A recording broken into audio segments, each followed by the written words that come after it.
Students, जैसे कि हमने पिछली 2 क्लासेस में पढ़ा है are dams temples of modern India chapter 2 में बहुत सारी चीज़ें हमने 2 चैप्टर में पढ़ी हैं about dams, its importance and how it became a significant symbol of our development at the same time. हमने पिछले चैप्टर में क्या पढ़ा है कि डैम्स जो है कैसे हमारी स्वतंत्रता के बाद एक डेवलपमेंट का बहुत बड़ा सिंबल बन गए और कैसे डैम्स ने जो है हमारी प्रगति में, हमारे डेवलपमेंट में, हमारे डे टू डे लाइफ में कैसे बदलाव लाए और किस तरह से डैम्स जो हैं एक सिंबल बन गए डेवलपमेंट का, प्रोग्रेस का, है ना, मॉडर्निटी का। इम्पॉर्टेंट है ना, मॉडर्न इंडिया बोला गया तो मॉडर्न इंडिया का भी वो सिंबल बन गए। तो इस तरह से डैम्स ने बहुत सारी चीज़ें की, लेकिन इसके साथ साथ जो है, जैसे कि मैंने आपको लास्ट क्लास में भी बताया था, धीरे धीरे डैम्स की नेगेटिव साइड भी हमें पता चलने लगी। धीरे धीरे पता चलने लगा कि डैम्स जो हैं इंसान के लिए ख़तरनाक हैं या फिर जो है वो उतने बेनिफिशियल्स नहीं है या फिर वो उतने लाभदायक नहीं है। तो धीरे धीरे हमें ये पता लगने लगा कि डैम्स का अपना ही एक नेगेटिव साइड है। और जैसे कि मैंने आपको पहली क्लास में बताया था कि हमने जो है 3500 के करीब डैम्स बना दिए हैं और 1000 जो है प्रोग्रेस में है, मतलब कंस्ट्रक्शन में है। तो इस तरह से अंधाधुंध डैम्स बनाने से क्या हो रहा है कि हमारे देश में एक तरफ तो हम कह रहे हैं कि हम बहुत डैम्स बना के हम बहुत प्रगति कर रहे हैं, लेकिन दूसरी तरफ क्या हो रहा है, इसी से हमारे बहुत चीज़ों को नुकसान हो रहा है। जैसे नेचर इससे बहुत ज़्यादा अफेक्ट हो रहा है, नेचर के बहुत ज़्यादा प्रॉब्लम्स जो हैं देखने में आ रहे हैं कि किस तरह नेचर जो है डैम से के बनने से प्रभावित हो रहा है। और हम देख रहे हैं कि डे टू डे इतने प्रोग्रेस हो रही है डैम्स बनाने में, तो उससे बहुत सारी इश्यूज भी आ रहे हैं, है ना। अब आप एक तरफ देखिए कि जैसे डैम्स बना रहे हैं तो बहुत सारी चीज़ें हो रही हैं, डैम से जो है फ़ायदे भी गिनवा दिए हमने, डैम्स की बात भी कर दी, है ना।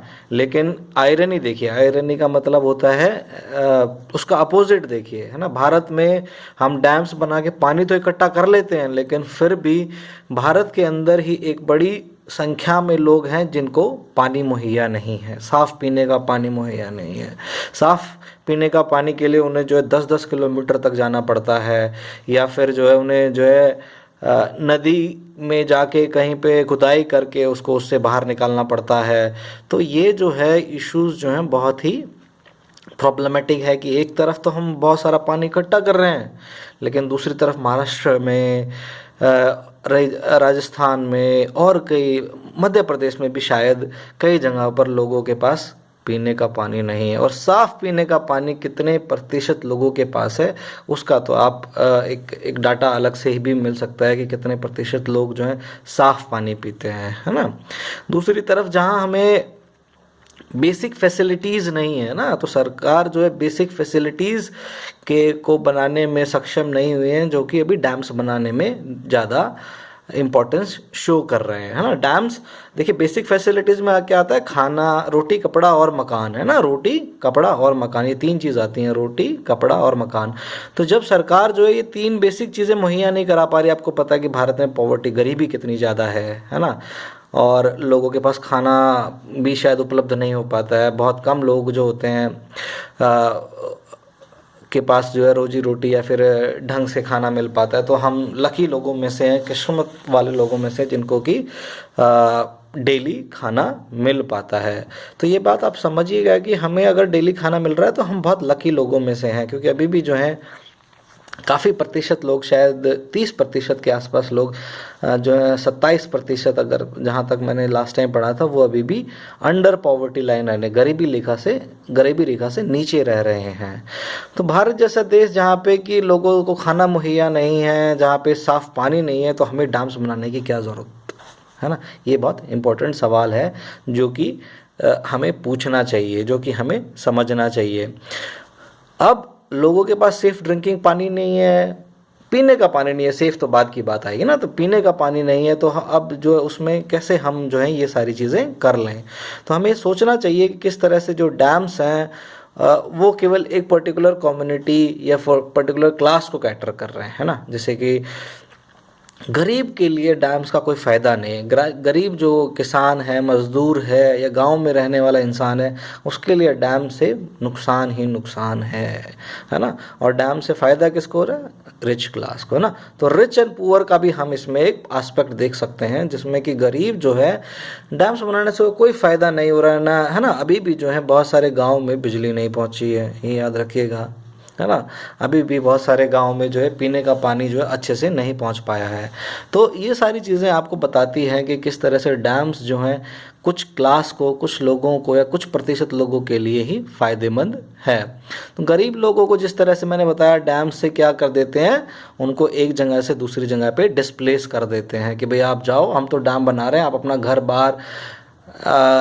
बार ज़मीन खेत खलिहान सब छोड़ के आप चले जाओ। क्यों? क्योंकि सरकार डैम बना रही है। सरकार जो है उनको जो है हर्जाना भी नहीं देती है। हर्जाना का मतलब उनको कुछ पैसे भी नहीं देती है, जिससे कि वो अब समझ पाएँ कि भाई हाँ, यह जिससे कि उनको कुछ पैसे मिल पाएँ कि भाई वो अपना कहीं और जाके कुछ कर खा मतलब कि अपनी नया जीवन स्टार्ट कर पाए। तो जहाँ तक मैंने एक जगह पढ़ा था कि हिमाचल प्रदेश में कोई एक डैम है जिसके लिए लोग जो हैं तीसरी पीढ़ी उसके, मान लीजिए उसके दादा विस्थापित हुए, डिस्प्लेस हुए थे, तब उसका पोता भी वही केस लड़ रहा है कि हर्जाना मांगने के लिए या फिर उसके कंपनसेशन। दूसरा शब्द होता है कंपनसेशन। कंपनसेशन का मतलब क्या होता है? कंपनसेशन का मतलब है, मान लीजिए सरकार आपसे कोई चीज़ लेती है जो कि आपकी खुद की ज़मीन है या फिर आपका घर है, तो सरकार उसके एवज में आपको कुछ पैसा देगी, जिसको बोलते हैं हम कंपनसेशन।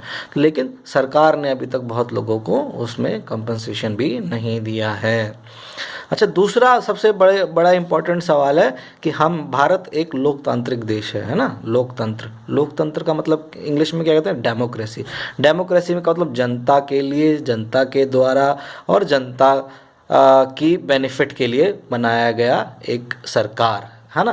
तो ऐसी सरकार जो जनता के लिए स्कीम्स बनाती है, ऐसी सरकार जो जनता के लिए कार्य करती है, ऐसी सरकार जो केवल जनता के बारे में सोचती है, तो उसको क्या बोलते हैं? लोकतांत्रिक सरकार। लेकिन भारत में क्या है? क्या हम लोकतांत्रिक सरकार ऐसा कर सकती है कि इतने लोगों को जो है विस्थापित कर सकती है? एक सोचने वाली बात है। ये बहुत ही एक अनडेमोक्रेटिक, अलोकतांत्रिक फैसला होता है, जिसमें कि लाखों या हज़ारों लोगों को डिस्प्लेस कर दिया जाता है, विस्थापित कर दिया जाता है, और जिसके कारण जो है कुछ ही लोगों को इससे फ़ायदा हो जाए, कुछ ही प्रतिशत लोगों को फ़ायदा होता है।